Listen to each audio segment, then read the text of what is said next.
నమస్కారం, వార్తలకు స్వాగతం. ముందుగా ముఖ్యాంశాలు. వికలాంగుడికి వీల్ చైర్ అందజేసిన నల్ల మనోహర్ రెడ్డి.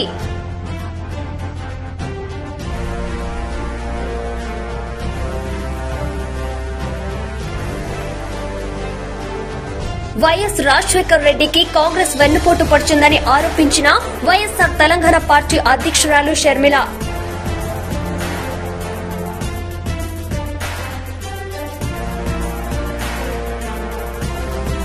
ఎమ్మెల్సీ పర్చూరి అశోక్ బాబు మీడియా సమావేశం, వైసీపీపై ఫైర్.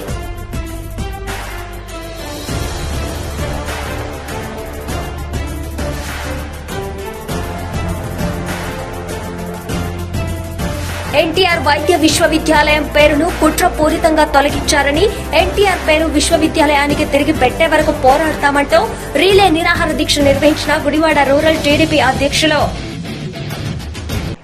ఎన్టీఆర్ వైద్య విశ్వవిద్యాలయం పేరును కుట్రపూరితంగా తొలగించారని, ఎన్టీఆర్ పేరు విశ్వవిద్యాలయానికి తిరిగి పెట్టే వరకు పోరాడతామంటూ రీలే నిరాహార దీక్షను నిర్వహించారు గుడివాడ రూరల్ టీడీపీ అధ్యక్షులు.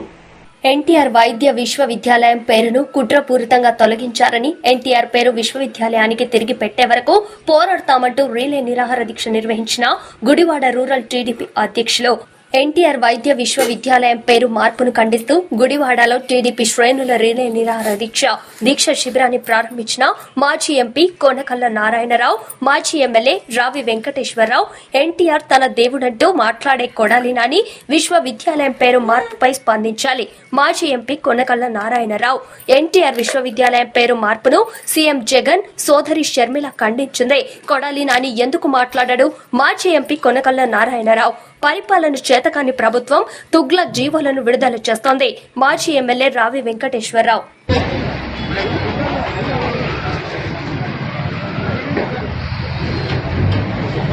ఉన్నా సరే అవకాశం ఇస్తే దాన్ని ఏ విధంగా దుర్వినియోగం చేస్తున్నారు ఒకసారి మనం గమనిస్తున్నాం. 3.5 ఏళ్ల నుంచి ఈ దుర్మార్గులకి అవినీతి తప్ప, జేబులు నింపుకోవడం తప్ప ప్రజల కష్టాలు కానీ, ప్రజల ఇబ్బందులు కానీ, అభివృద్ధి కానీ సున్నాది. ఎందుకన్నా అంటే ఈ రోజున ఏదైతే జగన్మోహన్ రెడ్డి మాట్లాడుతున్నారో, అసెంబ్లీ సాక్షిగా మనం చూసాం, పచ్చి అబద్దాలు మాట్లాడుతున్నారు. వాస్తవాలు వేరేగా ఉండేవి, వాళ్ళు చెప్పేదంతా కూడా పచ్చి అబద్దాలు మాట్లాడుతున్నారు. వాళ్ళ అమాయక ప్రజల్ని అబద్దాలు చెప్పిందే చెప్పి డైవర్ట్ చేస్తా కోసం ప్రయత్నం చేస్తున్నాడు. ఈ దుర్మార్గుడిని ఏం చేయాలి, ఏ విధంగా తిట్టాలో కూడా మాకు అర్థం కావట్లా. రాచరిక పాలన మనం చూస్తున్నాం మన రాష్ట్రంలో. ఓకే, అంటే ముఖ్యంగా ఇది ఆనాడు ఎన్టీఆర్ హెల్త్ యూనివర్సిటీ పేరు పెట్టాం.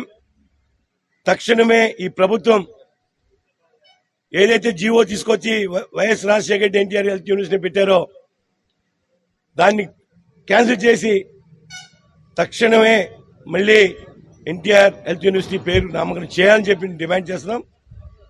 తప్పకుండా చేసే వరకు కూడా పోరాటాలు చేస్తూనే ఉంటాం. మీ దసరా శరన్నవరాత్రుల్లో భాగంగా శుక్రవారం ఉదయం జనసేన పార్టీ కేంద్ర కార్యాలయంలో సరస్వతీ దేవి పూజ చేశారు జనసేన అధ్యక్షుడు పవన్ కళ్యాణ్. అనంతరం పార్టీ నాయకులు కేంద్ర కార్యాలయం నిర్వాహకులతో సమావేశమయ్యారు. దసరా శరన్నవరాత్రుల్లో భాగంగా శుక్రవారం ఉదయం హైదరాబాద్ లోని జనసేన పార్టీ కేంద్ర కార్యాలయంలో సరస్వతీదేవి పూజ చేసిన జనసేన అధ్యక్షులు శ్రీ పవన్ కళ్యాణ్. అనంతరం పార్టీ నాయకులు కేంద్ర కార్యాలయ నిర్వాహకులతో సమావేశమైన శ్రీ పవన్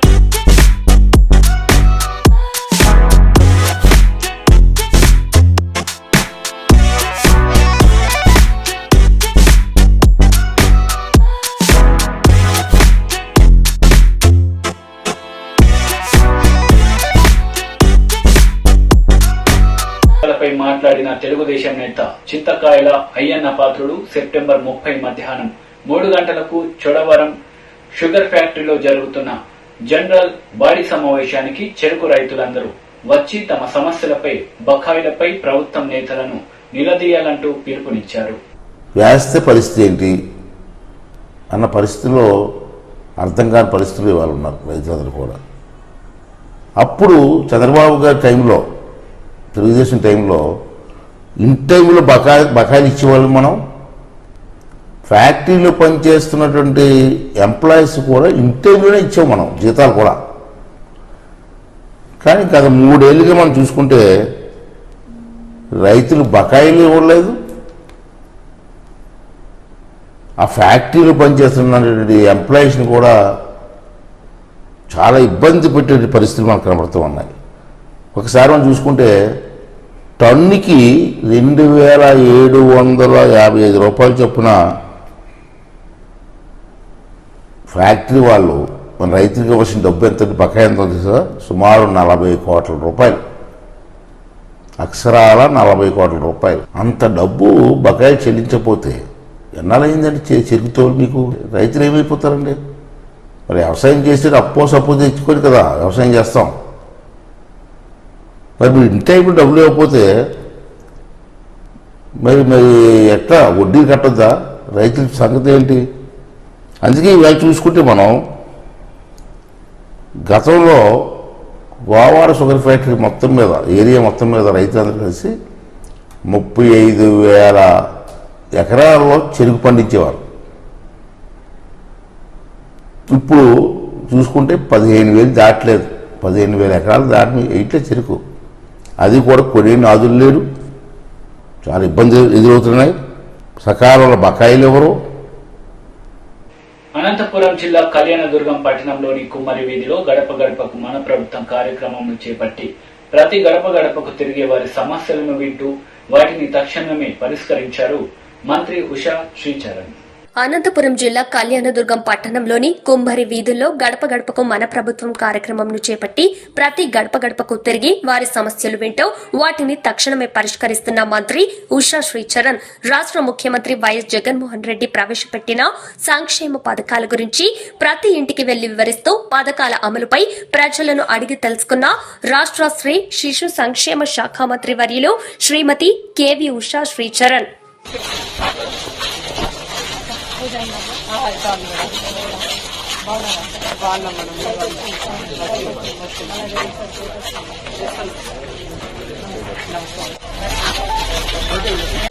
రాజేశ్వర 10,43,075 వచ్చిందా ఇది?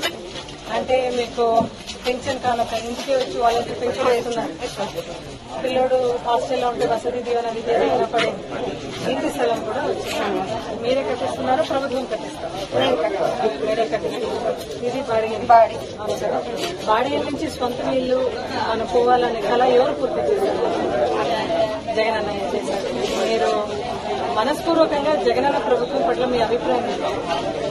అన్నయ్య ఎట్లా చేస్తున్నారు? బాగా చేస్తున్నారు.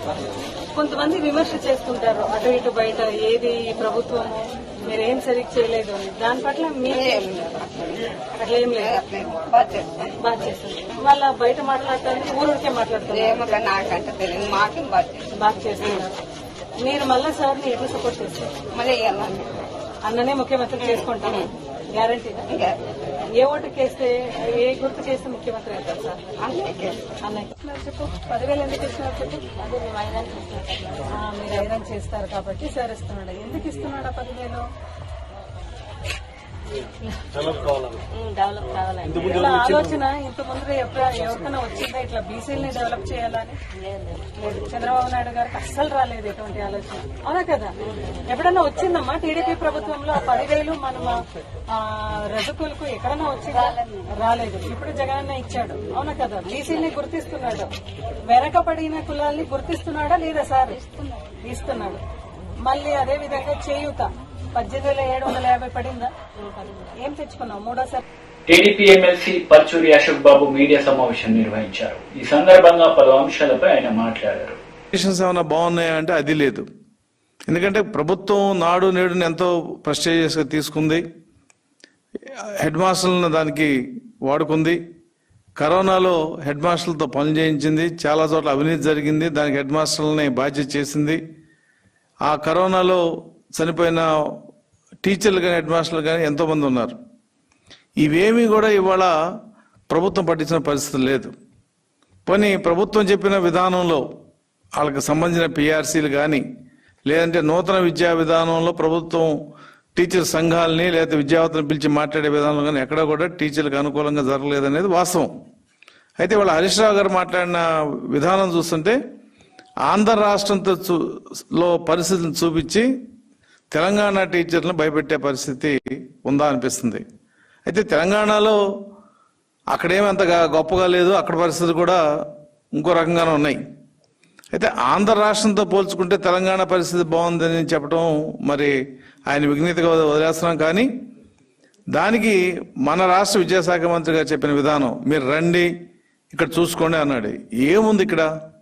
ఇవాళ నూతన విద్యా విధానం అనే ఒక దీని మీద అంగన్వాడీలని లేదంటే pre school, upper primary school, primary schools అన్నింటిని కూడా కలపడం, ఆ కలపడం వలన పిల్లలు స్కూల్ దూరం అయ్యి మానే డ్రాప్అవుట్స్ జరగడం ఎన్నో జరుగుతున్నాయి ఇవాళ రాష్ట్రంలో. అలాగే మున్సిపల్ టీచర్స్కి 010 శాలరీస్ ఇవ్వడం జరిగింది. అంటే మున్సిపల్ కార్పొరేషన్కి ఆ బాధ్యత నుంచి ప్రభుత్వం బాధ్యత తీసుకుంది. ఇవాళ ఆ టీచర్లందరూ ఏం చేశారు? మీరు ఈ స్కూల్ మెచ్చేసి పేరిట బయట జిల్లా పరిషత్ స్కూల్స్లో తీసుకొచ్చి కలిపారు. వాళ్ళకి జీతాలు లేవు, వాళ్ళు మొత్తుకుంటున్నారు బాబు మా జీతాలని చెప్పి. కానీ వ్యవస్థను మొత్తం అస్తవ్యస్తం చేసి వాళ్ళ సర్వీసెస్ కండిషన్ని తెలంగాణ రాష్ట్ర ప్రభుత్వం రాష్ట్ర వ్యాప్తంగా ఉన్న ఆర్ఎంపీ క్లినిక్లపై దాడులు చేసి సీజ్ చేయడం సరికాదని ఆర్ఎంపీ వైద్యులు సంఘం సిరిపూర్ టౌన్ నియోజకవర్గ అధ్యక్షులు తులసిదాస్ అన్నారు.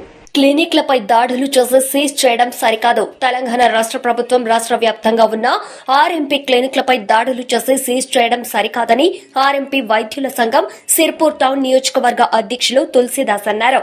కొమరంభీం ఆసిఫాబాద్ జిల్లా సిర్పూర్ టౌన్ మండల కేంద్రంలోని ప్రయాణ ప్రాంగణంలో ఏర్పాటు చేసిన విలేకరుల సమావేశం ఏర్పాటు చేశారు. ఈ సందర్భంగా వారు మాట్లాడుతూ ఆర్ఎంపీ, పీఎంపీలు మారుమూలల గ్రామాలలో సేవలు అందిస్తున్నారని తెలిపారు. తెలంగాణ రాష్ట్రం వచ్చిన తర్వాత తెరాస ప్రభుత్వం ఆర్ఎంపీ, పీఎంపీలపై చిన్న చూపు చూస్తూ రోడ్లపై పడేస్తుందని ఆవేదన వ్యక్తం చేశారు. కరోనా సమయంలో ఆర్ఎంపీలే మారుమూల ప్రాంతాలలో తిరిగి సేవలు అందించారన్నారు. దీన్ని తెలంగాణ ప్రభుత్వం గుర్తించకుండా తనిఖీల పేరుతో ఇబ్బందులకు గురి చేయడం అవమానకరమన్నారు. ఈ కార్యక్రమంలో ప్రధాన కార్యదర్శి అమృత్ సర్కార్, ఉపాధ్యక్షులు వినోద్ తదితరులు పాల్గొన్నారు. ఆరోగ్య సంఘం ఆధ్వర్యంలో నిరసన వ్యక్తం చేస్తున్నాం. ఎందుకంటే రాష్ట్ర ప్రభుత్వం ఏదైతే డిఎంఎండ్హెచ్ఓల్ని ఆర్ఎంపీ క్లినిక్లు బంద్ చేసే విధంగా జియో జారీ చేసిందో అది ముమ్మాటికి తప్పు. ఎందుకంటే కరోనా సమయంలో 2019లో మేమే ఆర్ఎంపీలం లేకుంటే ఊర్లు మొత్తం మురుగుపడిపోయే విషయం వాళ్ళు మర్చిపోయినారు. ఎందుకంటే మేము స్వచ్ఛందంగా బంద్ చేస్తామని ఎంఆర్ఓ వారికి గతంలో ఎంఆర్ఓ వారికి అప్లికేషన్ ఇస్తే కూడా మీరు బంద్ చేయదు, మీరు బంద్ చేసి చాలా ఇబ్బంది అవుతుందని చెప్పేసి మాకు ఆయనే చెప్పడం జరిగింది. కాబట్టి స్వచ్ఛందంగా ఆయన ఒకరోజు బంద్ చేసినాం. కానీ ఆర్ఎంపీలు లేకుంటే మారుమూల గ్రామాలలో ఆర్ఎంపీలు తిరిగే వైద్యం చేస్తున్నారు. కాబట్టి మీరు అదే విధంగా మీరు అట్లా చేసే ఉంటే ప్రతి ఒక్క గ్రామం లోపల ఒక ఎంబీబీఎస్ పంపించి వైద్యం చేయించండి. చేయించగలుగుతారా? మీరు చేయించలేరు. కానీ మా మీద అంటే మేము ఏమి చేయలేము. ప్రభుత్వానికి భారంగా లేము. మేము ఏ ప్రభుత్వం కూడా మేము భారంగా లేము. ఏ ప్రభుత్వం కూడా మమ్మల్ని ఆదుకోలేదు. వైఎస్ఆర్ ప్రభుత్వం కాంగ్రెస్ గవర్నమెంట్ మాకు వేగిన ట్రైనింగ్ వచ్చి ట్రైనింగ్కి సర్టిఫికేట్లు ఇచ్చింది. అటువంటి గవర్నమెంట్ మమ్మల్ని సర్టిఫై చేసినప్పుడు మీరు 2013లో ఎలక్షన్లో గవర్నమెంట్ ఫామ్ కాకముందు మేనిఫెస్టో పెట్టిండ్రు ఆర్ఎంపీని మేము సర్టిఫికేట్ ఇస్తామని చెప్పి ఇప్పటిదాకా దాని ఊసెత్తలే. అసెంబ్లీలో ఏ ఒక్క ఎమ్మెల్యే కూడా దాన్ని చేయలేదు. ఉన్న రాష్ట్రంలోని అన్ని జిల్లాలలో కూడా కాన్స్టిట్యూన్సీలో ఎమ్మెల్యే కూడా ఏ ఒక్క ఎమ్మెల్యే కూడా దాన్ని నిరసన వ్యక్తం చేయలేదు. మా టాపిక్ వాళ్ళు చేయలేదు. అంటే ఎలక్షన్ వస్తే మమ్మల్ని వాడుకుంటారు తప్ప ఎలక్షన్ వాడుకో ఎలక్షన్ లెక్క పక్క పెట్టిన చేస్తున్నారు. కాబట్టి ఖచ్చితంగా ఈ ప్రభుత్వం మాకు అన్యాయం చేస్తుంది. అదేవిధంగా దళిత బంధు ఇచ్చినట్టే మాకు ఆరోగ్యాలకు మనిషి 10 లక్షల రూపాయలు ఇచ్చి 10 కూర్చోండి సరైన విధంగా మాకు మేము బంద్ హాస్పిటల్ మీరు మమ్మల్ని బంద్ అవసరం లేదు. ఫస్ట్ డేస్ బతకాలంటే ఏ విధంగా బతకాలంటే ఒక కుటుంబంలో 5-3 పిల్లలు 5 బతకాలంటే ఇవాళ కనీసం 15,000 రూపాయలు నెలకు పడుతుంది రేషన్కి. కాబట్టి మాకు అట్లే నెలకు 15,000 రూపాయలు ఇచ్చినా మంచిదే, ఒకేసారి 10 లక్షలు ఇచ్చి బతుకున్న మంచిగా పక్క జరిపోతాం. కానీ మేము స్వచ్ఛంగా బంద్ చేయం. ఎన్ని కేసులు పెట్టండి. ఇదే విధంగా ఈ మండలం జరిగితే ప్రతి మండలం జరుగుతుంది. ప్రతి మండలం నుండి జిల్లా రాష్ట్రానికి వెళ్ళి రాష్ట్ర ఆందోళన కార్యక్రమం చేపడతామని చెప్తున్నాం. జై భారత్. నల్ల ఫౌండేషన్ వ్యవస్థాపకులు తెరాస రాష్ట్ర నాయకులు నల్ల మోహన్ రెడ్డి దివ్యాంగుడికి వీల్ చైర్ అందజేసి అండగా నిలిచారు. వికలాంగుడికి వీల్ చైర్ అందజేసిన నల్ల మనోహర్ రెడ్డి నల్ల ఫౌండేషన్ వ్యవస్థాపకులు తెరాస రాష్ట్ర నాయకులు నల్ల మనోహర్ రెడ్డి దివ్యాంగుడికి అండగా నిలిచారు. ఓదెల మండలం కనగర్తి గ్రామానికి చెందిన నిరుపేద అయిన పోల్ రాజ్ కుమార్ కు శుక్రవారం వీల్ చైర్ అందజేశారు. ఈ సందర్భంగా నల్ల మనోహర్ రెడ్డి మాట్లాడుతూ తనకు అన్ని రకాలుగా అండగా ఉంటానని హామీనిచ్చారు. నియోజకవర్గ వ్యాప్తంగా దివ్యాంగులకు ఎవరికైనా ట్రై సైకిల్ కోసం తనని సంప్రదించాలని కోరారు. సీఎం కేసీఆర్ చేపట్టిన పథకాలు మంత్రి కేటీఆర్ సహకారంతో దివ్యాంగులందరికీ అందేలా చేస్తానని చెప్పారు. పేద ప్రజలకు సేవ చేయడం తనకెంతో సంతృప్తి ఇస్తుందని, నియోజకవర్గంలోని పేదలు దివ్యాంగులు తనను సంప్రదించినట్లయితే వారికి ఆసరాగా నిలిచి చేయూతనిస్తానని పేర్కొన్నారు. ఈ కార్యక్రమంలో వికలాంగుల జిల్లా అధ్యక్షులు గజ్జల్లి సతీష్, స్థానిక నాయకులు, యువత ఫౌండేషన్ సభ్యులు తదితరులు పాల్గొన్నారు. ఈరోజు కనగర్తి గ్రామానికి చెందిన కొమరయ్య గారి కుమారులు పోలు రాజ్ కుమార్ పాపం పుట్టుకతోటే వైకల్యంతో దివ్యాంగుడు బాధపడుతూ మరి తనకు అటు ఇటు బయటకు వెళ్ళడానికి ఇబ్బంది అవుతుంది, కొద్దిగా సౌకర్యం విషయంలో బయట తిరగడానికి ఇబ్బంది అవుతుందన్న విషయాన్ని గ్రామస్తులందరూ మరి మా స్థానిక జిల్లా అధ్యక్షులు వికలాంగుల కోసం ఎల్లవేళలా కష్టపడుతూ మరి వారి శ్రేయస్సు కోసం తన జీవితాన్నే పణంగా పెట్టి అందరినీ కంటికి రెప్పల కన్నబిడ్డల్లా కాపాడుతున్న సతీష్ గారు ఈరోజు మనం అందరం కూడా మరి నిజంగా కూడా భగవంతుడు చిన్న చూపు చూసినా గాని మనం అందరం వారికి చేతుని అందియాలి. కన్న తల్లిదండ్రులు కూడా పాపం చాలా రోజుల నుంచి సేవ చేస్తున్నారు, సోదరులతో సహా అందరూ. మనం కూడా మన వంతుగా సాటి వారిని బతికిచ్చే కార్యక్రమంలో, సాటి వారికి సాయం చేసే కార్యక్రమంలో, సమాజహిత కార్యక్రమాలు చేసే విషయంలో, మరి సమాజంలో పేదవారిని ఆదుకునే విషయంలో ఎవరైనా చైతన్యం లేని వారు ఉంటే, ఎవరైనా నిస్సహాయులు ఉంటే, ఎవరైనా ఒంటరి మహిళలు ఉన్నా నిజంగా కూడా మనం ఒక చేయి అందియాలి. మనం అందరం కలిసి బతకడమే జీవన విధానం. మనం అన్ని ఉండి అన్ని సౌకర్యాలున్నా ఎదుటి వారికి ఇంత సేవ చేస్తూ వారికి సాయం చేస్తే ఆ తృప్తి వేరే ఉంటది. తప్పకుండా మనం అందరం కూడా సాటి మనిషిగా మానవత్వాన్ని నిలబెట్టాలి, మంచిని నిలబెట్టాలి. అందరు ఆర్భాటాలకు పోతారు, ఆర్భాటాలకు ఖర్చు పెడతారు, అందరూ కంఫర్ట్ జోన్ లో ఉండాలని చూస్తారు. అది కాదు మానవత్వం. నలుగురిని బ్రతికియాలి, సమాజంలో మంచి సమాజహిత కార్యక్రమాలను ఎంకరేజ్ చేయాలి, మంచి పనులు చేసే నాయకత్వాన్ని రానున్న రోజులలో మీరు అందరూ అందియాలి. పెద్దపల్లి నియోజకవర్గానికి తప్పకుండా ప్రజలందరి మద్దతుతో తప్పకుండా ఏదైతే బడి గుడి మంచి చెడు ఏదైతే ఇది ఆడపిల్లల పెళ్లిళ్లు గాని, చదువు విషయంలో గాని, పేదవారికి అన్నం పెట్టే విషయంలో గాని, అంత్యక్రియలకు గాని ఎక్కడ ఆపతున్నా మరి ప్రజలకు సౌకర్యాలు కల్పించే విషయంలో తప్పకుండా నా వంతుగా సతీష్ కు ఎల్లవేళ నేను సహకారాలు అందిస్తూ, సతీష్ కూడా మరి మాతో తోడుగా ఉంటూ అన్ని కార్యక్రమాల్లో చేతులు అందిస్తున్నాడు. వారికి కూడా ధన్యవాదాలు తెలియజేసుకుంటూ తప్పకుండా రానున్న రోజులలో ఒక మంచి నాయకత్వాన్ని పెద్దపల్లి నియోజకవర్గానికి ఇచ్చే విధంగా ప్రజలందరూ ఆశీర్వాదం ఇవ్వాలని కోరుకుంటూ మరి తప్పకుండా అభాగ్యులను ఆదుకునే విషయంలో, పేదవారిని ఆదుకునే విషయంలో నాతో పోటీ పడని నేను నాయకులకు సవాలు ఇస్తున్నాను. కామారెడ్డి జిల్లా కేంద్రంలోని శ్రీ ఆర్యభట్ట జూనియర్ కళాశాలలో బతుకమ్మ సంబరాలను ఘనంగా నిర్వహించారు. కామారెడ్డి జిల్లా కేంద్రంలోని శ్రీ ఆర్యభట్ట జూనియర్ కళాశాలలో బతుకమ్మ సంబరాలను ఘనంగా నిర్వహించారు. ఈ కార్యక్రమానికి ముఖ్య అతిథిగా మున్సిపల్ వైస్ చైర్మన్ ఇందుప్రియ హాజరై బతుకమ్మలను ఆడారు. ప్రతి విద్యార్థి సంస్కృతి సంప్రదాయాల్లో భాగంగా ప్రతి సంవత్సరం లాగే ఈ సంవత్సరం బతుకమ్మ సంప్రదాయాలను పెంపొందించాలన్నారు. ఈ కార్యక్రమంలో కాలేజ్ ఉపాధ్యాయులు తదితరులు పాల్గొన్నారు. మన మున్సిపల్ చైర్పర్సన్ జాహ్నవి గారికి, వైస్ చైర్మన్ ఇందుప్రియ గారికి మరియు కౌన్సిలర్ శివకుమార్ గారికి ప్రత్యేక ధన్యవాదాలు తెలియజేస్తూ ఈరోజు మన కళాశాల ముంగట అనేక రకాలైనటువంటి పాటలతో మన తెలంగాణ సంస్కృతి సాంప్రదాయాలను ఆకట్టుకుంటూ అమ్మాయిలు అంటే విద్యార్థినులు తమ ఆట పాటలతో నృత్యాలు చేయడం జరిగింది. శ్రీ ఆర్యభట్ట కాలేజీ నుండి ఇక్కడ సాయిబాబా టెంపుల్ వరకు బతుకమ్మలను ఊరేగింపుగా తీసుకొస్తూ ఇక్కడ కూడా దాదాపు ఒక 1500 మందితో విద్యార్థినులతో ఇక్కడ అంగరంగ వైభవంగా నృత్యాలు చేయడం జరుగుతుంది. Thank you.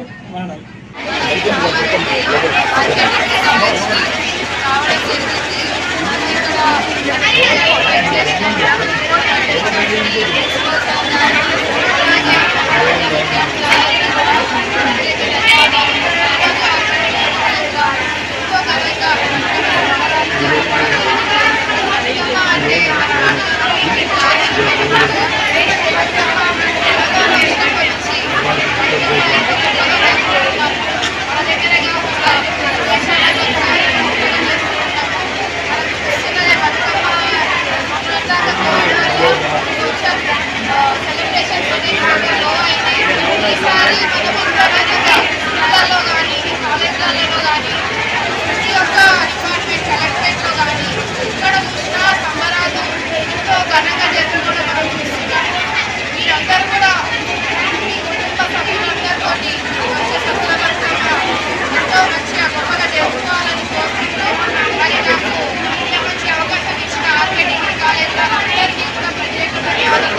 వైఎస్ రాజశేఖర్ రెడ్డికి కాంగ్రెస్ వెన్నుపోటు పొడిచిందని వైఎస్ఆర్ తెలంగాణ పార్టీ అధ్యక్షురాలు షర్మిల ఆరోపించారు. ఈ సందర్భంగా పలు అంశాలపై ఆమె మాట్లాడారు.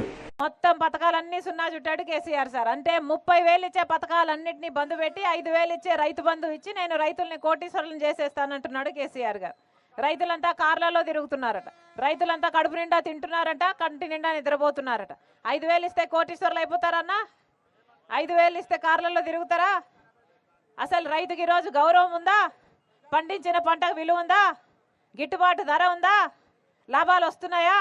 అసలు అప్పు లేని కుటుంబం తెలంగాణలో ఇంకా మిగులుందా? ఒక్క కుటుంబమైనా ఉందా? 8 సంవత్సరాలలో 8,000 మంది రైతులు ఆత్మహత్యలు చేసుకున్నారంటే ఎందుకు చేసుకున్నారు? కోటీశ్వరులై చేసుకున్నారా?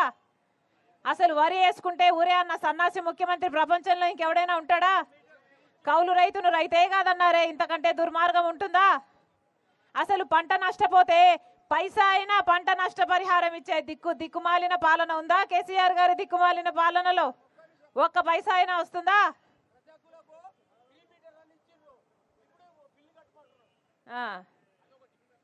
ఇంతకుముందు ఫ్రీ కరెంట్ అన్నాడు, ఇప్పుడు బిల్లులు ఇస్తున్నాడు.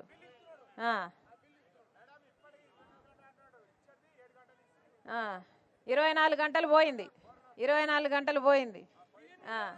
ఫ్రీ మీటర్ అన్నాడు. అంతే అన్నా, అంతే. ఎలక్షన్లు అప్పుడైతేనే కేసీఆర్ గారు పథకాలన్నీ స్విచ్ చేస్తాడు. ఎలక్షన్లు అయిపోయినాక ఊసరి వల్లి కూడా మన కేసీఆర్ గారి దగ్గరే పాఠాలు నేర్చుకోవాలి, అంతే కదా? ఎన్నికలు వచ్చినప్పుడే కేసీఆర్ సార్ వస్తాడు. ఎన్నికలు రాకుండా కేసీఆర్ సార్ ఎప్పుడైనా వచ్చిండమ్మా? ఎప్పుడు వచ్చినా మీ ఓట్ల కోసమే వస్తాడు కదా కేసీఆర్ సారు. ఓట్లు కావాల్సి వచ్చినప్పుడు వస్తాడు కేసీఆర్ సారు. గాడిదకి రంగు పూస్తాడు, ఇదే ఆవు అని నమ్మిస్తాడు. మనమందరం నమ్ముతున్నాం, మనమందరం ఓట్లేస్తున్నాం. ఓట్లు వేయించుకొని ఆయన గుద్దుకొని వెళ్ళిపోతున్నాడు కదా. మళ్ళీ కనీసం తిరిగైనా చూస్తున్నాడా ఒకసారి కేసీఆర్ సారు? ఏమా తిరిగి చూస్తున్నాడా మళ్ళీ ఒకసారైనా? ఏరు దాటేంత వరకే బోడమల్లన్న, ఏరు దాటినాక బోడమల్లన్న బోడిగుండు. అదే జరుగుతుంది కదా, అదే జరుగుతుంది కదా. ఎలక్షన్లు వచ్చినప్పుడేమో మంచి మంచి మాటలు చెప్తున్నారు. అమ్మ అందుకే ఓట్లేసేటప్పుడు ఆలోచించి ఓట్లేయండి. ఇప్పటికే కేసీఆర్కు 2 సార్లు ఓట్లేసి మోసపోయారు. ఇప్పుడే కేసీఆర్ గారు 2 సార్లు మోసం చేశాడు. మళ్ళీ కేసీఆర్ గారికే ఓట్లేస్తే ఇక మన బిడ్డలు కూడా మనల్ని క్షమించరు. ఓటు అనేది మీ చేతుల్లో ఉన్న ఆయుధం. ఓటు అనేది మీ చేతుల్లో ఉన్న ఏకైక ఆయుధం. ఓటు అనేది మీ జీవితాలను మార్చే ఆయుధం. అది కూడా 5 సంవత్సరాలకు ఒక్కసారి మాత్రమే వచ్చే ఆయుధం. అందుకే ఓటు అనేది అమ్ముకోకండి. వార్తలు ముగించే ముందు ముఖ్యాంశాలు మరోసారి. వికలాంగుడికి వీల్ చైర్ అందజేసిన నల్ల మనోహర్ రెడ్డి.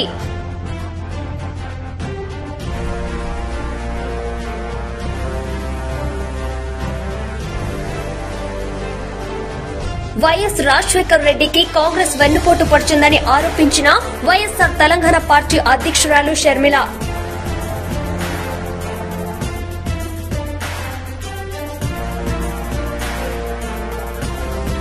ఎమ్మెల్సీ పర్చూరి అశోక్ బాబు మీడియా సమావేశం, వైసీపీపై ఫైర్.